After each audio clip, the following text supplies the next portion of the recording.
Hey up Leeds fans, it's the Roaring Peacock LUFC fan channel. This is another Leeds United live stream. We do match previews, reviews, watch-alongs, interviews.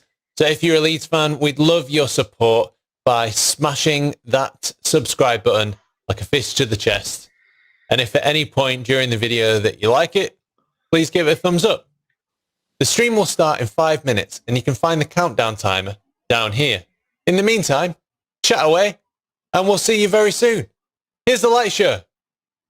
You better take a step back, son. Fuck another passion. Don't you tread on my toes. There ain't gonna be another warning down your can of Cali. And just walk right past the Broderick barricade. You ain't got a chance with a face like that. You ain't got a chance when you're up against the bold and the fearless Broderick barricade.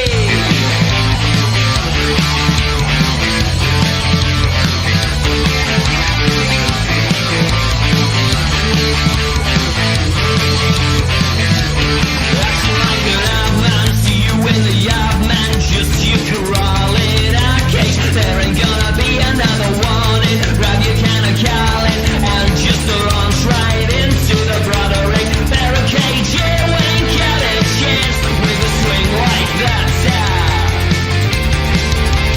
You ain't got a chance when you're up against the bold and the fearless Broderick barricade. You are joking 'cause you've had fair warning. The drunk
The following podcast contains some strong language and some very average opinions. Any references to actual people are wildly inaccurate. It's probably best if you don't listen at all.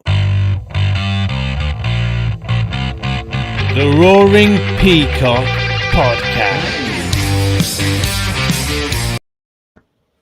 Welcome back to the Roaring Peacock podcast. This is the Youth Pod, and we're looking back at this season so far. Bear with us, this is the first time that we've gone live, so there may be a few hiccups, and we might be joined by Matty at some point. My name's Adonis, and you know me as @theAdelites on Twitter. It's a very good hello from me. Joining us today to talk about the under-23s and the season. What a season we've had, title winning. It's Juicy Rob.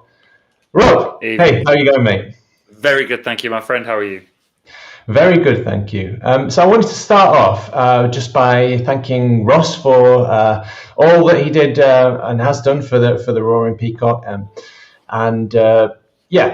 maybe we'll see him again in the future. But sometimes it just doesn't work out. But best of luck to him and with his future projects and his other podcasts. Okay, so first up, let's talk about the Burnley game then. 5-2. A story of two halves. I know that's a cliche and we hate them. But if you can see this graphic from Transfer Market, basically one goal in the first half, so it was 1-0. And then the second half, just lots of activity. So, Rob, how did you see that? Yeah, I mean, I think this was one of the very few games actually this year that I didn't have a chance to watch live in the moment, which is a shame because it was a cracking end to the season. But very much, as you say, game of two halves. The second half performance was just outstanding. And apart from the kind of penalty drama between Somerville and Greenwood, I think it was another accomplished performance and a really good way to see off what has been an absolutely outstanding season by the lads. 3 changes again at half time, and it seemed to make an absolute world of difference. Just 2 completely different performances, but everyone who came on played really well. I thought Somerville especially. Yeah, he had a fantastic game. McKinstry as well added depth where we were maybe a bit narrow or sometimes got caught a bit lacking in the first half. But I think there was no doubt that our performance would come that would match where we'd been earlier in the season, and it did come. It just took a bit longer than maybe it has done in some of the other games. Rodrigo got minutes as well. How did you rate his performance? And Berardi, of course. Yeah, I mean, it's nice to see Gaetano back. I think will he get another extension? I don't know. I think with Rodrigo, you've got to look at he's got to build his confidence back. He was performing all right before the injuries, but I mean, it's important that he looks to next season, I think, or builds to look towards playing at the level we know he can for next season, have a good pre-season. And listen, with the way the under-23s have played this year and how well they've performed, it's kind of an honour for him to be able to go and get on that pitch for them for their last game before they lifted the trophy. So yeah, not a bad performance, not a good performance. Bit of nothing, much more than building minutes and getting him back into the fold, I think. Okay, that was the last game of the season. So this is how the table has ended up. Leeds on top, 56 points, 18 wins from 24, 62 goals scored. I mean, that's almost 20 ahead of anybody else, and the joint best defensive record in the league. Mm-hmm. The season, outstanding, right? Not many other words to describe it. I haven't taken an active role in watching the under-23s. I don't think ever. It's just been the last couple of seasons, really, since Bielsa has come in and integrated the youth team and with the first team, and the performances have gone through the roof. Firstly with Carlos, and now with Mark Jackson. So first thoughts on that season then. Oh, outstanding. I mean, I picked up a few stats and made a few things before just to comment on them. Most wins in the league, obviously with 18. Fewest defeats, 4. Most goals scored, fewest goals conceded. Most home wins, most away wins. Longest win streak. Only team unbeaten at home. The list goes on and on and on. And for anyone that's watching this live or maybe picking this up after, thank you for joining. But I think if you look back at some of the podcasts or the things we've recorded previously, you'll see just how well we speak about this vertical integration that the teams have from the 18s to the 23s to the first 11. And that underpins for me the success of the season, the fluidity which these lads have been able to adapt to, being out the team, in the team, on the bench for the first 11, dropping down to the 18s if you're, for example, Max Dean or something like that. You know, there's so many moving parts that have underpinned what has been a phenomenal season, and all credit goes to everyone involved: coaching staff, player development assistants, anyone involved with the club at a youth level, and of course the players themselves as well. Outstanding year. Okay, I think we've got Matty, so try and get him on board now. Matty! Yes, finally. He's back. That's great, and there's no lag as well, which is even better. Yeah, I think we're good. Some Wi-Fi troubles, but yeah, thanks for your patience. So for any new viewers or listeners, Matty runs the LUFC Academy Central website, and you can find him at LUFC Academy News. So firstly, we talked about the Burnley game. Can you give us your thoughts on the Burnley game, Matty? How did you find that? Yeah, I wondered at one point which way it was going to go, but I don't think there's any arguing we were the better team. And finally, the quality shone through, especially in sort of the last half an hour. Some great goals scored. Obviously, we saw two sides of Somerville, but certainly the goal and some of his play that led to the other goals was impressive. Greenwood obviously going and becoming a top scorer as well. So yeah, a fitting way to end the season, really. I think an entertaining game and plenty of goals. So yeah, probably a fitting way to end the season. Who was your man of the match for that game? Man of the match, Liam Mccarron. I thought he was probably the best game we've seen from him in a white shirt. Someone that has promised a lot, I think, in phases. I think he's had a couple of injuries and then also been playing different positions. I don't think you see a lot of his attacking qualities and a lot of his natural ability when he plays at left back. But obviously on the left wing on Monday, really shone for me. I thought he was absolutely everywhere in the first half and then played a key role in the second half as well. I thought he was excellent. So yeah, Mccarron, my man of the match. Okay.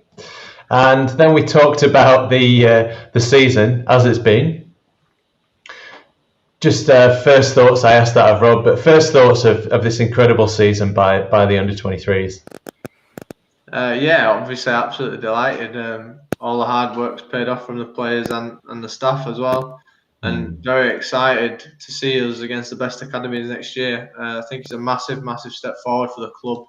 And in terms of the level of players that we can attract and then develop, I think it's a huge step for us, and it's been fully deserved. I think, by far the best team in the division. I can only name a couple of teams that have really given us a good game, and that would be, I think, Wolves at Thorpe Arch, Stoke in both games, Reading and Newcastle. So, yeah, no one really has come close to us, and obviously the table shows that as well. Absolutely miles ahead. A few great runs as well. I think 9 wins in a row, and then ended it with win 5 of the last 6 or something like that. Just ridiculous, like miles better than anybody else. And I'm saying we're miles better than everybody else. There's some good teams in that division. Wolves a good team. Burnley a very good team as well. Palace a good team. So yeah, to top that division would be an achievement anyway, but to top it in that style, I mean, look at that, 12 points clear now. Could be close to 9, but doesn't really matter. Even 9 points clear of anybody else is absolutely phenomenal. Most goals scored, the best defence, just brilliant. So yeah, massive achievement, fully deserved, and then really excited for next season as well. Okay, so players that have stood out from this season then. I'll bring up the goal scorers and sisters, but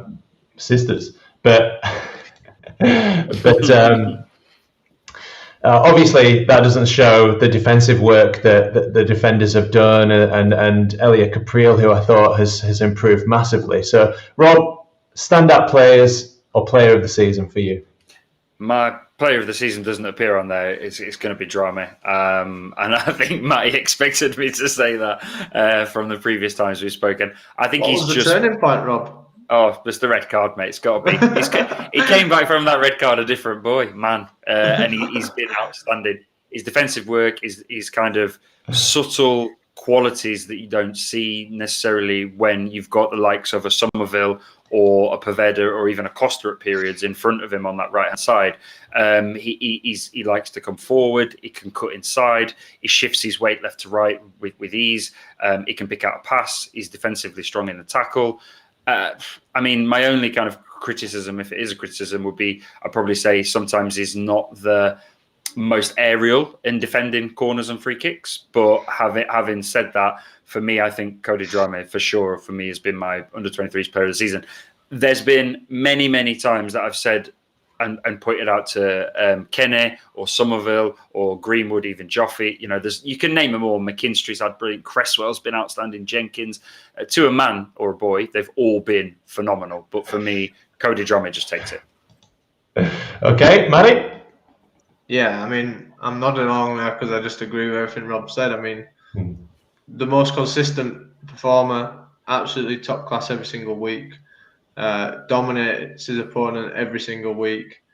Really glad he managed to add a goal to his tally score one goal on the final day, and then a couple of assists as well. I think you probably, on the face of it, you might look at it and think, oh, he needs to add more assists to his game, but we don't really score many goals from crosses.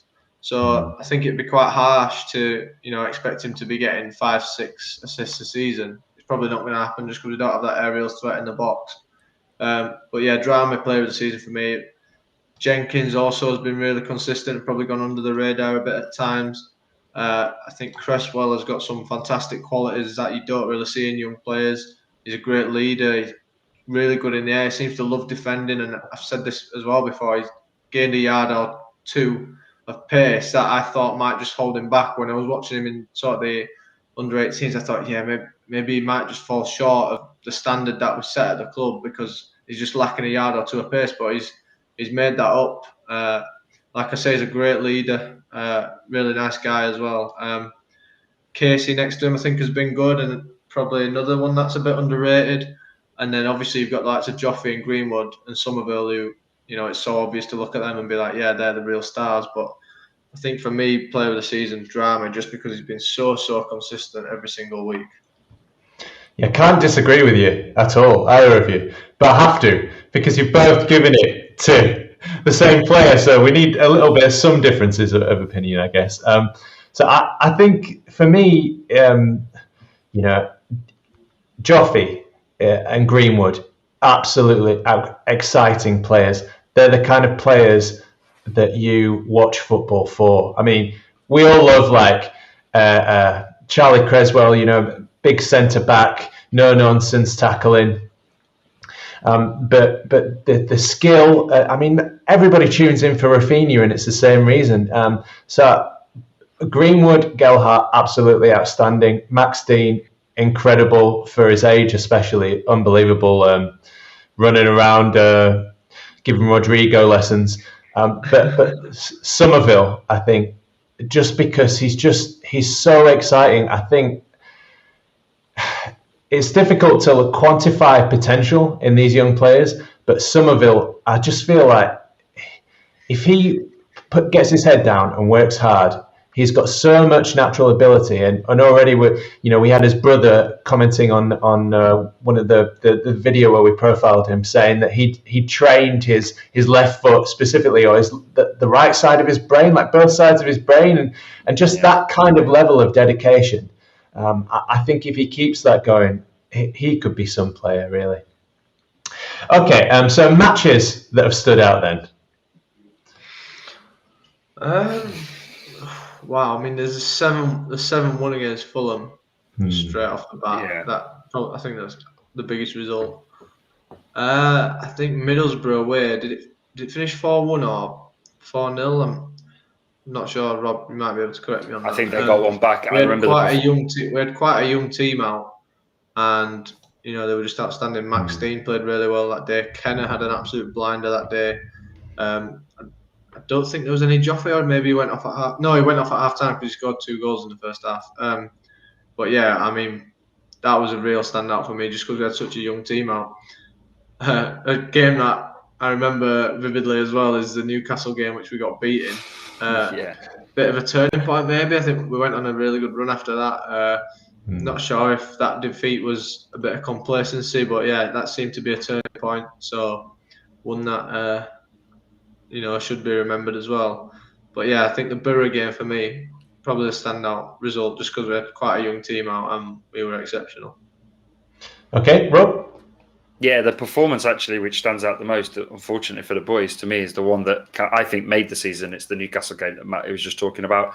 I think when you go through something like that as a newly formed squad, obviously there's a lot of debate on our loan watch episodes that we do where we talk about the lads that have gone out, and obviously there's some people out at those clubs poor performing. So I think at that stage in the season, people were going through their first clubs of their parent loans out, and there was a lot of talk about who's going out, who's coming back in, and then you've got these new lads, the lads that have come in the summer for not small transfer fees for players of their age, and they, I think, had points to prove. So at that stage, when you suffer like that and you come back from that kind of setback, they showed the kind of character, Mark Jackson and the whole coaching staff that work with these players psychologically, had to turn that around. And as Matty said, that was the start of a very, very impressive run through the depths of winter, where they were being pulled about to go and assist with the first team, especially during the January fixture congestions and the injuries that we had. Calvin Phillips was out for a bit, wasn't he? And then we had all this kind of to and fro with the wingers. So, yeah, I think for me, that is the performance. And I know it's a game that wasn't a great game for us as fans, but the reason why it's because it's so poignant is, for me, we turned the season around after that bounce back from that kind of hurt, that built the character for the rest of the season. Once you kick on and go on a run like that, there's not many teams stopping you, and that's the league table shows that. I spoke to Mark about that game actually, and I said to him, was that a turning point? Did you bollock them after that, and it did, a bit of a kick up the arse, and that's what set off that run? And he said no, that he didn't really need to. They went in the dressing room after that, and it was quiet, and they kind of knew that, yeah, this can't happen again. We really need to step it up. So I think that maturity level that we've spoken about before as well, obviously kicked in really then. Got some leaders in the group, obviously, like I've said about Cresswell seems like a real leader in that group. And then you've got the experience of Joffrey playing at Wigan as well. I think McKinstry's quite a vocal lad in the group. This is just from watching the games, I think McKinstry seems quite vocal. Cresswell, you can hear his voice all the time on the live streams, which I absolutely love that. I mean, what is he, 19 years old, Cressy? And that's such a rare talent to have, and that natural leadership and confidence, and obviously understanding the game to be instructing people constantly. Maybe he gets that off his dad. But yeah, I think that's why Cresswell's been one of my standouts. But yeah, that game, I spoke to Mark and he said they didn't really need telling. They knew what had happened. They knew it shouldn't have happened, and they knew it couldn't happen again. And that, I think, really did. It's no coincidence that it caused a real kick on from there. And obviously the run that then followed, was it 11 games unbeaten or even 11 wins in a row, 9 wins? I'm not sure, but yeah, really kicked on from there. So that's why that result does have to be mentioned as kind of a standout fixture, even though, like you said, Rob, it was actually a negative result. I think for me, yeah, it has to be the 7-1. I think there was a game versus Norwich, maybe, and there was I can't remember. It was Rodrigo. I think maybe even Rafinha was there as well. There were a couple of others as well, and I just imagined these. I think it was Norwich. I just imagined these Norwich players looking at the team sheet and walking out there prepared to face these, multi-million-pound players. So looking at the future then, who out of that squad do you think is going to be knocking on the door for the first team in the next couple of years? Sure. I think Joffrey's the obvious one. Yeah, Joffrey's the one, isn't he? I think if you look at his stature, where he's come from, what ability he's got, in the comparisons to famous players that used to play for teams that we don't talk about and so on, he's got the ability, hasn't he? He's naturally, probably, if you look at the first 11 depth, where we've got an abundance of not an abundance, but we've got wingers in terms of, obviously, we've got Harrison, Poveda, Costa, and Raf. I think you look, Somerville will probably need another year at the 23s, but now we're in that next caliber of division up in the PL2 Division 1, then he's going to get that ability to test his skills against better left backs and left wingers than he has done this year, potentially, not doing anyone any discredit. So I think for me, naturally, if you look at the gaps of where we've got in the first 11, you're looking at Joffrey and Greenwood first. And then, potentially, depending on what happens with Kiko, you could see Capriel step up to the first 11 bench as well. I think that would be a cup games for potential for next year. You could see Capriel maybe get some minutes. And then you're looking at your kind of hybrid players. I think you're already looking like your Leaf Davises, your Shackletons, and that kind of thing. Other than that, I think the rest of the lads, we spoke about it on our Loan Watch episodes, need either not to go out on loan, to stay with us and develop another season under Mark Jackson's team in the PL2 Division 1 and test themselves against that slight next calibre of position up, because they're still young lads. I don't think we need to rush any of them through, but I think Joffrey and Greenwood will be the ones. Okay. Matty? Yeah, I think Joffrey definitely, and like you've just said, Rob, we don't need to rush any of these players. And I'm really, kind of keen to make sure people understand that as well. I think sometimes there's too many snap comments made about, he might have one good game, and you even look at the likes of Somerville. I think Somerville maybe has a case to be on the bench and get some minutes, like he was against. Was he on the bench against Brighton or the game before? Yeah. So Somerville's obviously pushing now, and I think probably at times I had him above Costa and Poveda on kind of the pecking order for those wingers, but I think Costa and Poveda have probably both done enough to get back above him now. Joffrey, I think, for me, should be playing when Bamford's injured. If Bamford gets injured, I'd throw Joffrey straight in. That's providing Rodrigo's playing in midfield, obviously. Rodrigo's not playing in midfield, and he would play over Bamford, but you know what I'm saying? If those two are not up front, then I think it should just throw Joffrey, and I think he's ready. But yeah, we shouldn't be rushing these players. I think Drame as a successor to Ayling looks. I think again he's another one I'd test for some first team minutes, because I say about his 1v1 ability. Let him test that against a Premier League player. Let him. Like Rob said, made a great point about Capriel stepping up and being kind of the cover for Meslier. And then you look at players that maybe need to go out on loan. Creswell, I think, is ready for men's football, but he's probably not going to get chances because we've got quite a lot of strength in depth, and that same applies for Casey as well. I think Casey could do with a loan. So those two, I think, maybe need to go out on loan, and then you get to the question, what do you value more, these players' individual development or being competitive in PL2 Division 1? Because there's no doubt that if those two did go out on loan, it'd be a big hit to the squad, and it would impact how competitive they'll be in Division 1 next year. Just to jump in there, sorry to ask you, don't forget as well, we were talking about, you've got the likes of Mccarron that might come back and have got a strong case. Where do they fit into this picture? Because he's the first player at the age of 22 and under, I believe, this season to be involved directly in 13 goals in League Two. He's got 8 goals, 5 assists. So he's stepped up to men's football. Does someone like McCalmont come back and maybe leapfrog some of these lads in a bench first 11 role, or potentially slotting into that PL2 Division 1 structure that Mark Jackson's going to need next year? So it's an interesting point. Yeah, I'm just not sure where some of them stand. I think it depends on the depth of the first team as well. Like I say, if Bamford got injured, you need Joffrey to at least be on the bench. So that would suggest Joffrey probably won't be going out on loan.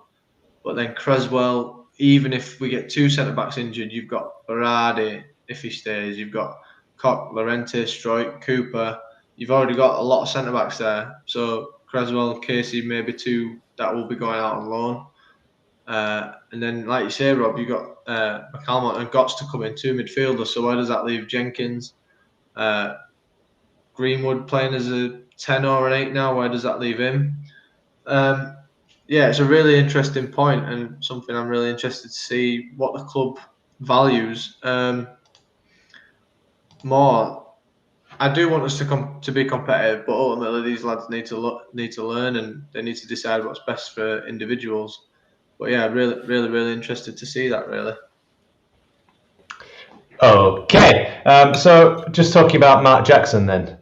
So obviously it was a mini step up from the under-18s to the under-23s.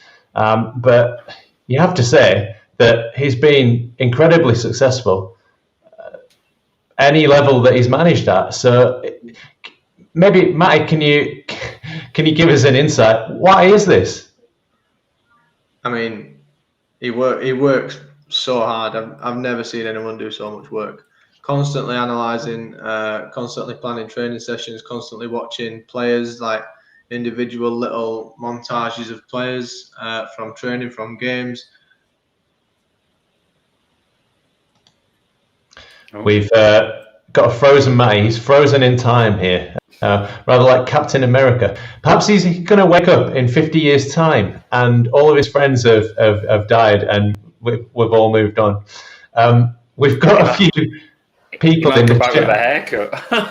Right. Shots fired. Shots fired. We've got a few questions here. So this is from JP. How do you lads think the current under-23s compare to Taylor, Cook, Byram, etc.? Well, I think it's a question of timing, isn't it? You look at the predicament that the club was in back then, and we spoke about in one of the previous Youth Pod episodes about that famous picture with all the lads like Cook, Taylor and Byram on it, and how sad it was when we sort of crossed them off one by one and they never realised their potential with us or continue to. And you look at them now, Moat's doing wonders at Barnsley, and, you know, there is an opportunity, I think, different for these lads than those lads back then, in that the club is in a much healthier position financially. Obviously, we're a Category 1 academy again, so the structure of what comes with that is different. Better facilities that Bielsa's demanded, better training ethos, better all-round development care that the club can give. And I think that we wouldn't have been able to offer those lads that we, you know, the Moats, the Byrams and the Cooks of that world, that opportunity, and that's why they moved on. Some fans didn't agree with what they did, and some of them moved on because they wanted to develop their careers. I don't think you can deny them that. But these lads have got an opportunity as we are in a much healthier position with the Category 1 Academy, PL2 Division 1. We've got a solid coach in Mark Jackson, the Bielsa structure of what we can provide them going forward. I don't think we'll see any of them leave, except if they're deemed surplus to requirements, or that there is a need to develop them into men's football, a bit like we've seen Mccarron to League 2 and Robbie Gotts and so on. So that'd be my take on it. Okay, so maybe one final topic to cover before we let Matty run off to play five-a-side. Are you frozen again, Matty? He looks like he's frozen again. No problem. So we got a few messages here in the chat as well. Okay. If they are good enough, they're old enough. We won't find out until they're given a chance. Could save a fortune in the transfer market. So thanks, Chris, for that comment.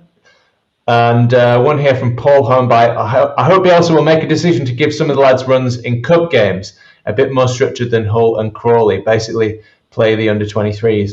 Well, we'd have to have a few more cup games than one, which is our sort of a perennial, or two, sorry, a perennial two per year. But maybe next season we'll go on a cup run. I think as well. Can I just answer? Can I just say something on that, Donny? Just please. My opinion on it. I think with that you've got to be careful, because Bielsa's clearly got a style and a pragmatic approach to picking his teams. So you saw with Robbie Gotts, he had that run on the bench of so many appearances without actually making an appearance on the pitch. And I think, as we saw, or we've seen this year, Bielsa's not going to throw these lads into the first team if they're not ready. However, to caveat that, we've seen already that this weekend with Greenwood and Somerville been on the bench, they were the 8th and 9th teenagers that Bielsa has selected from the 23s to step up. And that includes a list, Ollie Casey, Caprio, Bogus, Jenkins, Cresswell, Huggins, Gelhart, Greenwood and Somerville. So he's not afraid to get them in that mix. They're in that training environment. You heard Patrick Bamford on the podcast, the LUFC one, talking about how they borrow the 23 players for drills and running drills and so on, and five-a-sides. So I think they're there or thereabouts. And I also agree with Paul to a degree. I'd like to see a few of them makes some appearances and get some minutes. Now we're mathematically safe, but I don't think Bielsa is going to change his philosophy. So I don't think we should pin too much on it. That would just be my take. Okay. Matty, are you there?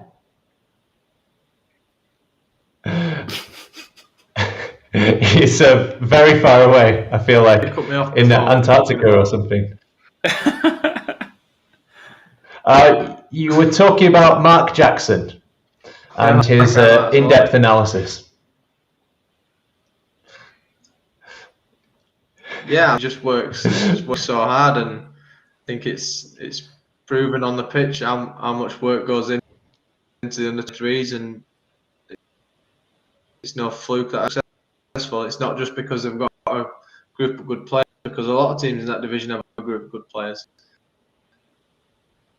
They go beyond, and that, I think a lot is down to what's had on the club and the standard that he sets. But I mean,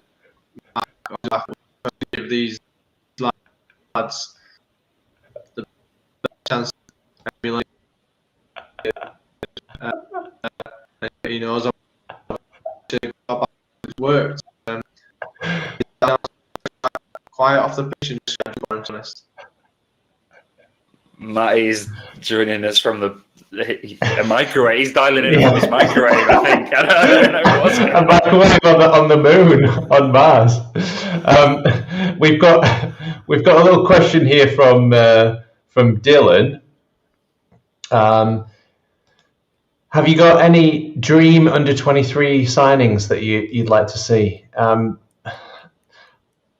Honestly, I've only just started watching under-23s football, and that's Leeds. So I haven't done any research on that yet. But I know Matty. I know you watch a lot of under-23 games of other teams and youth football in general. I hope you can hear me, Matty. Do you have any dream under-23 signings you'd like to see? No, it's a difficult one because all the lads that you kind of see playing in the under-23s and then push it on to first team level, you need to be looking at players kind of 16, 17 to then bring them in and get embedded into the club and then let them push on to the 23s. I think obviously we're going to look abroad a lot like we've done with Somerville. But yeah, not any specific names to be honest from me at the minute. Okay. And I did want to cover one final topic before we let you run off and play five-a-side, Matty. So this is the division that we'll be going into. So I'm just wondering what your thoughts are on that.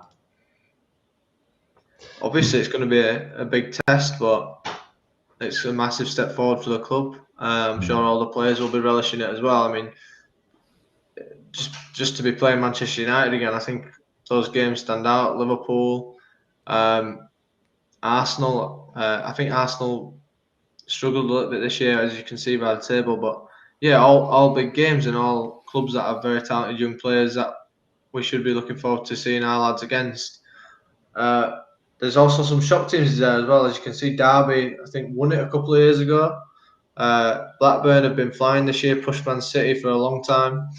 Now seem to have dropped off a little bit, but yeah, really looking forward to it, and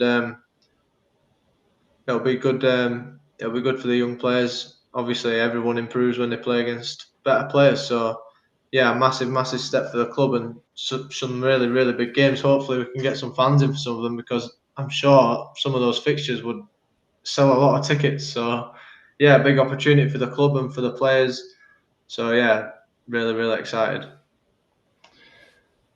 Okay, so that's just about it for the first live streamed youth pod. So thank you very much for joining us. Thank you, JP, Mickey Moo, 8 Ball, Ali, Chris Baldwin, all of you, Dylan, of course, everybody and Paul Homeboy, everybody who's joined in the chat.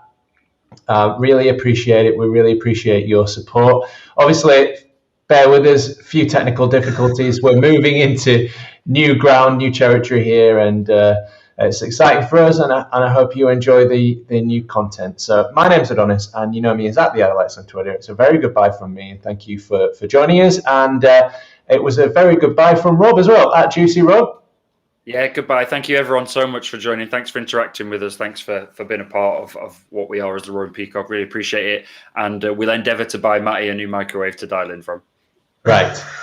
And I was just about to say, and live from a microwave on the moon, it was at LUFC Academy Central. That's the website, and it's at LUFC Academy News on Twitter. So it was Matty. Yeah, thank you, and thanks for being patient with me. I'm not quite sure why the Wi-Fi was playing up, but yeah, thank you for being patient. Thanks for all getting in the comments. Really is good to do it live and to have that interaction while we do it. So yeah, I really enjoyed it whilst I was on. Anyway, so and we're ending at 19:19. So there you go. It was meant to be. All right, that's it lot then. We'll see you later. Leeds.